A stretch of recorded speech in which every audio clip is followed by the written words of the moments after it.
Amerika Serikat dan China, dua negara adik kuasa ini bersih tegang dalam banyak hal.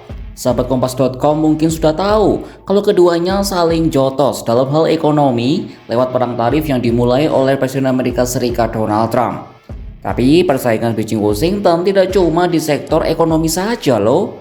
Setidaknya ada 6 sektor selain perdagangan yang jadi medan perang antara AS dan China. Apa aja ya ke-6 sektor ini? Simak jawabannya dalam video berikut.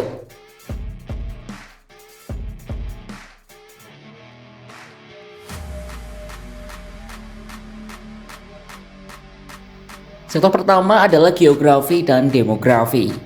Amerika Serikat dan China termasuk dalam 5 besar negara paling luas di dunia. Negeri tirai bambu ada di peringkat ketiga dengan total luas wilayah mencapai 9.706.961 km persegi. Sebagai perbandingan, luas Indonesia adalah 1.904.569 km persegi. Artinya, China bisa menampung 5 negara Indonesia di dalam wilayahnya. Beijing memiliki beragam lanskap, mulai dari pegunungan Himalaya hingga gurun kopi.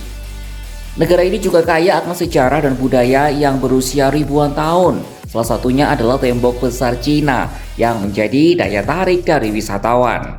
Terus gimana dengan Amerika Serikat?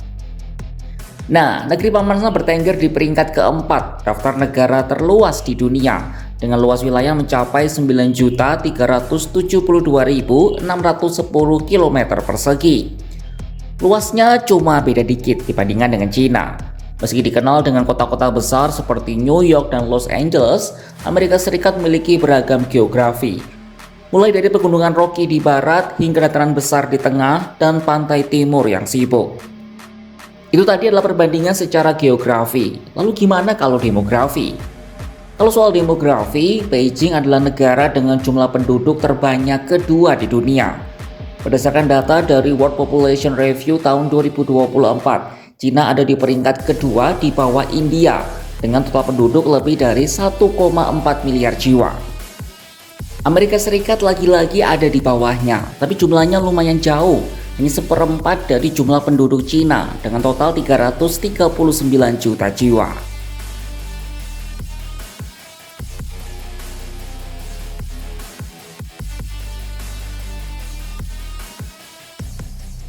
Kalau ngomongin soal negara dengan ekonomi terbesar di dunia, jelas Amerika Serikat adalah pemenangnya.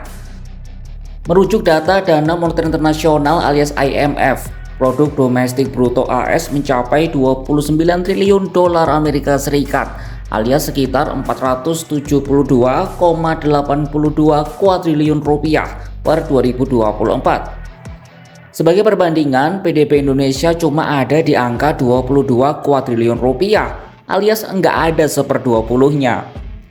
Lalu gimana dengan China? Negara itu ada di posisi kedua dengan PDB lebih dari 18 triliun dolar Amerika Serikat atau sekitar 293,47 kuadriliun rupiah. China juga tercatat sebagai eksportir barang terbesar di dunia pada tahun 2024 dengan nilai 3,6 triliun dolar Amerika Serikat atau sekitar 58,7 kuadriliun rupiah. Sementara itu, Amerika Serikat menjadi importer terbesar dengan total 3,4 triliun dolar AS atau sekitar 55,4 kuadriliun rupiah.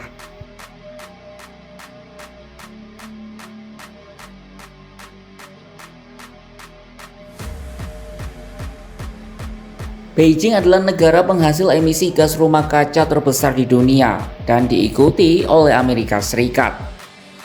Amerika berkomitmen memangkas emisi hingga separuhnya pada tahun 2030 dibandingkan level di tahun 2005. Namun Trump yang skeptis terhadap isu perubahan iklim mengumumkan penarikan kembali negaranya dari perjanjian Paris. Sementara China menargetkan puncak emisi CO2 pada 2030 dan mencapai netralitas karbon pada 2060.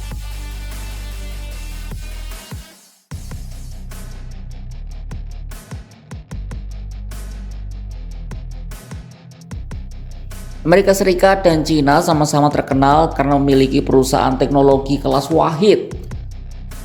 Amerika Serikat menaungi 5 raksasa teknologi dunia, kayak Google, Apple, Meta, Amazon, dan Microsoft. Kelima perusahaan itu dikenal sebagai GAFAM. Gak mau kalah, Cina juga punya BATX, singkatan dari Baidu, Alibaba, Tencent, dan Xiaomi. Persaingan tambah panas dengan kemunculan teknologi kecerdasan buatan alias Artificial Intelligence. ChatGPT, perusahaan AI asal Amerika Serikat ini diluncurkan pada 2022.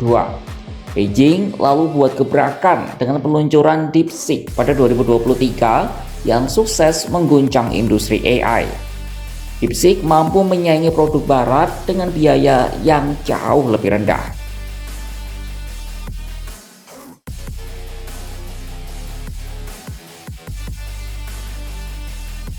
Lanjut soal militer, negeri Paman Sam masih belum tertandingi. Ya bayangin aja, mereka menggelontorkan dana sampai 916 miliar dolar Amerika Serikat atau sekitar 15 kuadriliun rupiah cuma untuk belanja pertahanan per 2023. Data ini dapat dari Stockholm International Peace Research Institute alias SIPRI. Angka itu bahkan lebih tinggi dibandingkan APBN kita tahun 2025 yang cuma di angka 3,6 kuadriliun rupiah. Sementara Cina mengeluarkan uang untuk belanja pertahanan sebesar 296 miliar dolar Amerika Serikat atau sekitar 4,8 kuadriliun rupiah. AS dan Cina juga sama-sama memiliki senjata nuklir, meski Amerika Serikat punya 10 kali lipat lebih banyak.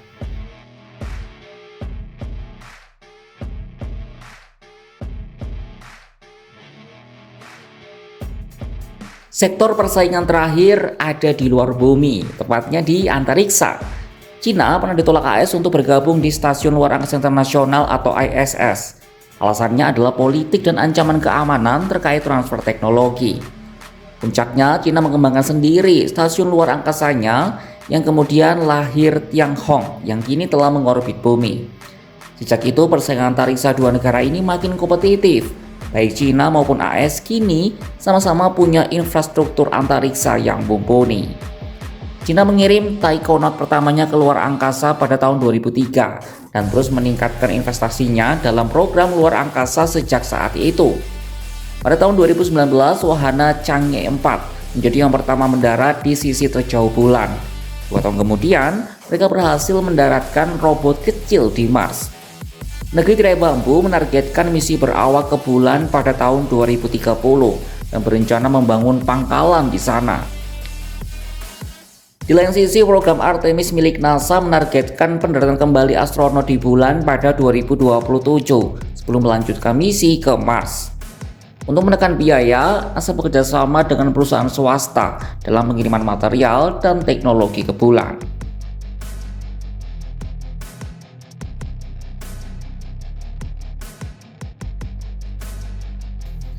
Kita beralih ke kondisi terkini antara keduanya. Senin 11 Agustus 2025, Presiden Amerika Serikat Donald Trump memperpanjang gencatan perang tarif dengan Cina selama 90 hari. Keputusan disampaikan lewat akun Truth Social miliknya. Dengan demikian, perang dagang kedua negara akan mereda sampai awal November 2025. Presiden Dewan Bisnis AS Cina, Shen Stein, berpendapat perpanjangan tarif sangat penting untuk memberi waktu kepada dua pemerintah untuk merundingkan kesepakatan. Selain itu, keputusan ini juga memberikan kepastian yang sangat dibutuhkan perusahaan untuk membuat rencana. Sahabat Kompas.com, itu tadi 6 sektor persaingan antara Cina dan Amerika Serikat. Ternyata nggak cuma perang dagang aja ya, tapi di banyak aspek kedua negara ini juga saling senggol. Gak heran kalau friksi alias gesekan sering terjadi. Meski begitu, AS Cina juga berkolaborasi loh di banyak hal. Kalau menurut kalian, apakah Cina dalam beberapa tahun mendatang bisa nyalip AS, terutama dari sisi ekonomi? Tulis pendapatmu di kolom komentar ya. Saksikan kabar menarik lainnya hanya di kanal YouTube Kompas.com.